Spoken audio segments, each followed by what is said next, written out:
Hello everyone. Today we have an exciting new way to use Pinterest for our family history. We'll be learning about making an ancestor timeline on Pinterest using the new map feature. The talented blogger, Mr. Thomas McKenty, is the inspiration for our training today. He posted a blog entitled Creating an Ancestor Timeline on Pinterest on the 16th of June of 2014. And if you have never visited his blogs, the Jenny Bloggers or High Definition Genealogy, we really encourage you to. We've learned a lot following his blogs, so please check them out. So here is my homepage for my Pinterest page, and we're going to begin by creating a board. So we just click on the plus mark there. It brings up a form that we fill out. We name our board. We provide a description of the board. They don't have a category specifically for genealogy, so I chose history. And right here, we're not going to add a map at this point. We will a little bit later on.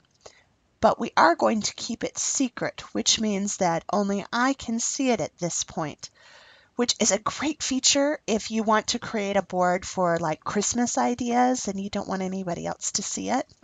Or in this case, when you're working out the bugs of a new board, then we can keep it secret until we've really understood how the process works. Thomas suggests that we begin with an actual timeline, and he's provided a free template on his blog post. And so I've downloaded that and I've begun to gather the information that I would like to put up on Sylvia's board. I've chosen 10 documents or photographs that I would like to share with my brothers and sisters. Now, this is really important because we cannot change the order of pins within a board. So we want this to be an actual timeline, and we need to go from the oldest photograph or document to the youngest. So I have a photograph of Sylvia on a teeter-totter when she is in her 60s and a photograph when she is 2 years old. The teeter-totter photograph is number 1 on my list, and the young child photograph is number 10.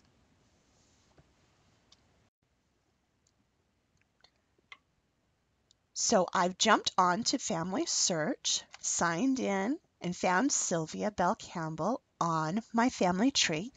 And I really want to include this photograph of the entire Campbell family just before they moved to Arizona. And that was about 1918, I believe. So we begin by selecting that photograph.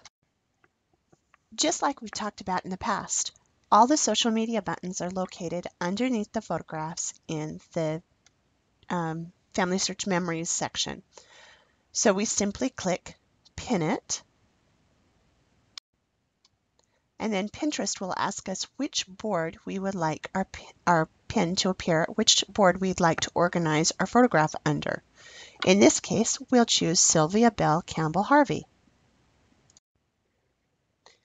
Once we have all of the items pinned in the order that we would like them in, you can see here I have 10 different photographs and documents ready to enable the map feature.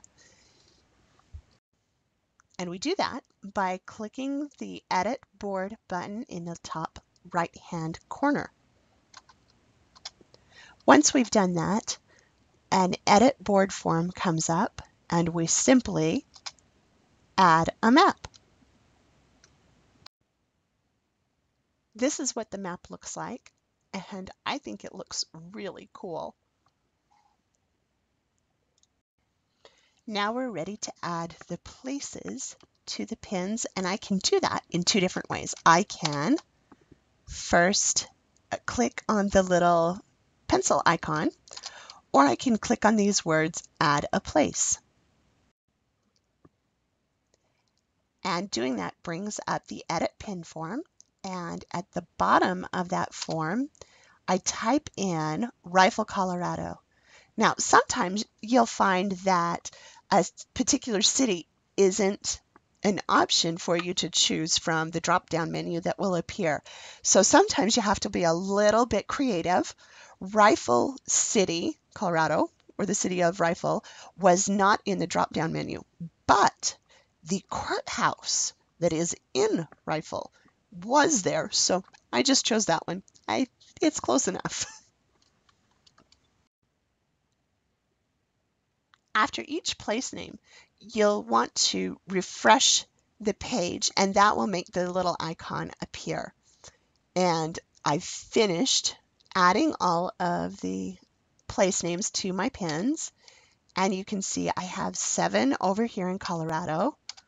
I have 1 in Nevada, and I have 2 in Utah. And it's really a fun and interactive way to visually see where your family has been. Now, if for some reason you suddenly notice that you have added a location for Yugoslavia or the middle of Africa, and that is not what you had intended to do, it's really easy to fix. You just go back into the pin and edit the pin and fix the place name. So now I think that we are ready to make our board public.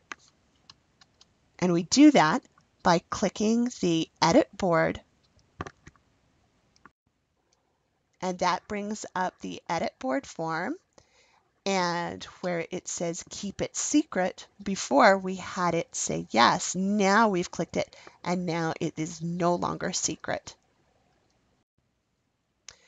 And Pinterest always asks, are you sure you're ready to make it visible? And you hit Continue. So here we are, and we're ready to go. Now I want to share this board with a couple of my sisters.